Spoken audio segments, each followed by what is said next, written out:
हाँ जी दोस्तों, तो आ गए हम इस चैप्टर के अंतिम चरण में जिसमें हम बात करेंगे बचे हुए दो सेक्शंस का, section 171 and section number 172। Section number 170 में आपने देखा, जब हमने सेक्शन नंबर 170 देखा तो यहाँ पे आपने देखा क्या कि यहाँ पे एक रजिस्टर बनाने की रिक्वायरमेंट डाली गई कि कंपनी को रजिस्टर बनाना है, अपने रजिस्टर्ड ऑफिस में मेंटेन करके रखना है उसको। और उसके अंदर काफी सारी डिटेल्स बताई गई कि भाई साहब जो हमारे डायरेक्टर्स हैं और जो हमारे केएमपी हैं उनसे रिलेटेड ये सारी डिटेल्स होनी चाहिए, along with the securities held by them in any type of company, मतलब in that company and other related company like holding company, subsidiary company and all that. ठीक है सर, ये हमने प्रोविजन देखा सेक्शन 170 के अंदर कि भैया रजिस्टर बनाना है, मोटा मोटा ये कहा गया। अब सेक्शन 171 ये कह रहा है कि जो आपने रजिस्टर बनाया था सेक्शन नंबर 170 में, वो भैया दिखा दो, वो हमारे मेंबर्स को दिखा दो, कोई दिक्कत थोड़ा ना उसके अंदर। तो मेंबर्स को राइट दिया गया बेसिकली कि right to inspect as per section number 171 the members of the company have a right to inspect the register of directors and KMP under section 171 of the act. ठीक है, तो जो हमने register बनाया director और KMP का, उसको वो इंस्पेक्ट कर सकते हैं अंडर सेक्शन नंबर 171 अकॉर्डिंगली। अब इससे रिलेटेड कुछ बातें आती है। Number 1 is timing for inspection. क्या होगा सर टाइमिंग फॉर इंस्पेक्शन? तो जो रजिस्टर होगा वो आपका ओपन फॉर इंस्पेक्शन होना चाहिए ड्यूरिंग बिजनेस आवर्स। जो भी बिजनेस आवर्स होता है उसके बीच में आपका जो रजिस्टर है वो हमारा ओपन फॉर इंस्पेक्शन रहेगा, कोई दिक्कत वाली बात नहीं है। अलॉन्ग विद दैट मेंबर्स के पास राइट है कि वो इंस्पेक्ट तो कर ही सकता है, साथ ही में उनके पास राइट है कि उसके एक्सट्रैक्ट्स या फिर उनकी कॉपीज वगैरह भी वो ले सकता है, कोई दिक्कत वाली इसके अंदर बात नहीं है। और फ्री ऑफ कॉस्ट देना पड़ेगा कंपनी को, मतलब कि the members shall have right to take extracts therefrom and copies thereof on request and same will be provided to them within 30 days from free of cost. मतलब कि भैया अगर वो request करते हैं कि मुझे इसकी कॉपी चाहिए, इसके एक्सट्रैक्ट्स चाहिए, तो वो भी दिए जाएंगे उनको। कितने दिन के अंदर? तो 30 दिनों के अंदर अंदर, और फ्री ऑफ कॉस्ट दिया जाएगा, मतलब बिना चवन्नी अठन्नी लिए हुए। अच्छा जी, आगे बात करो ओपन फॉर इंस्पेक्शन। तो ये तो टाइम फॉर इंस्पेक्शन का साथ ही में कहा गया। ओपन फॉर इंस्पेक्शन का मतलब ये है कि जब भी कंपनी की हमारी एनुअल जनरल मीटिंग होगी तो उस एनुअल जनरल मीटिंग वाले दिन भी वो हमारा ओपन फॉर इंस्पेक्शन रहेगा, ताकि जो भी मेंबर्स हमारे एजीएम आते हैं अटेंड करने, वो उसको एक्सेस कर सके और उसके अंदर उनको जो भी चीजें इंस्पेक्ट वगैरह करनी होगी वो कर पाएंगे। तो thing is open for inspection का कि भाई साहब एजीएम वाले दिन भी, जब भी एजीएम होगा तब भी वो हमारा ओपन फॉर इंस्पेक्शन रहना चाहिए। ठीक है sir. Registrar to order in case of refusal. अब सपोज करो ऐसा हुआ कि हमारा जो कंपनी है उसने मना कर दिया मेंबर्स को कि भाई साहब हम ना तुम्हें नहीं दिखाएंगे रजिस्टर, हम तुम्हें इंस्पेक्शन नहीं करने देंगे, हम तुम्हें इसकी कॉपीज नहीं देंगे, इसके एक्सट्रैक्ट नहीं देंगे, ऐसा उन्होंने कह दिया मेंबर को। अब मेंबर हो गए गुस्सा, तो मेंबर क्या कर सकते हैं? मेंबर एप्लीकेशन दे सकते हैं किसको? रजिस्ट्रार को। जी रजिस्ट्रार अंकल ऐसा हो रहा है ना कि हम इस कंपनी के मेंबर हैं लेकिन ये हमें इंस्पेक्शन करने ही नहीं दे रहे, हमें कॉपीज दे ही नहीं रहे। तो उस केस में अगर रजिस्ट्रार के पास ऐसा कोई एप्लीकेशन आता है तो रजिस्ट्रार क्या कर सकता है? एक इमीडिएट ऑर्डर दे सकता है इंस्पेक्शन का एंड सप्लाई ऑफ कॉपीज का। मतलब रजिस्ट्रार एक ऑर्डर पास करेगा जिसके तहत इमीडिएट इंस्पेक्शन कराया जाएगा और कंपनीज को इमीडिएटली कॉपीज भी प्रोवाइड करनी पड़ेगी, किसको? मेंबर्स को। ठीक है। तो if any inspection during the business hours is refused, business hours में भी अगर इंस्पेक्शन नहीं करने दिया गया, और if any copy required as above is not send within 30 days, और अगर कोई भी ऐसी रिक्वेस्ट की गई थी लेकिन 30 दिन के अंदर उनको कॉपीज नहीं दी गई है, from the date of receipt of such request the registrar shall on application आना चाहिए रजिस्ट्रार के पास, तो रजिस्ट्रार क्या कर सकता है? Made to him order immediate inspection and supplies of copy. ठीक है। तो ये पावर किसके पास आ गई? रजिस्ट्रार के पास आ गई। लेकिन साथ ही में दिक्कत यहां पे ये आ गई कि इसके ऊपर एग्जम्पशन आ गया। एग्जम्पशन क्या आ गया कि भाई साहब ये जो सेक्शन है गवर्नमेंट कंपनी के ऊपर नहीं लगता। देख रहे हो गवर्नमेंट कंपनी को कितनी प्रोटेक्शन दी जाती है, जहां पे ये सारी चीजें गवर्नमेंट कंपनी के अंदर अगर होगी तो कितना स्मूथ हो जाएगा। लेकिन दिक्कत ये है कि गवर्नमेंट कंपनीज को प्रोटेक्ट रखा जाता है ताकि उसकी जो सारी इंफॉर्मेशन है वो सभी के हाथ ना भी लगे, ये भी जरूरी है।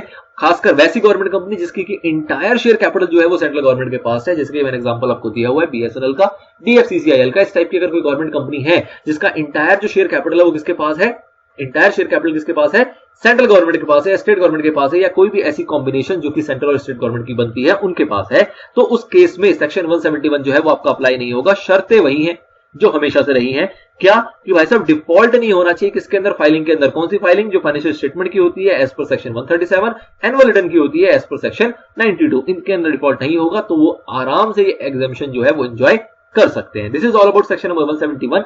छोटा सा दोनों मोनू सा सेक्शन है सेक्शन नंबर 172 जो कि बात करता है पनिशमेंट के ऊपर। मतलब कि सर जी हमने पूरा सेक्शन पढ़ा, हमने पूरा चैप्टर नंबर 11 देखा जिसमें सेक्शन नंबर 149 से 171 तक हमने पढ़ा, और इसके अंदर हमने क्या पाया कि कुछ सेक्शन ऐसे थे जिसके अंदर खुद से पनिशमेंट दे रखी थी, कुछ सेक्शन लेकिन ऐसे भी थे जिसके अंदर कोई पनिशमेंट नहीं दे रखी थी। तो ये जो 172 है ये निचोड़ है उसका।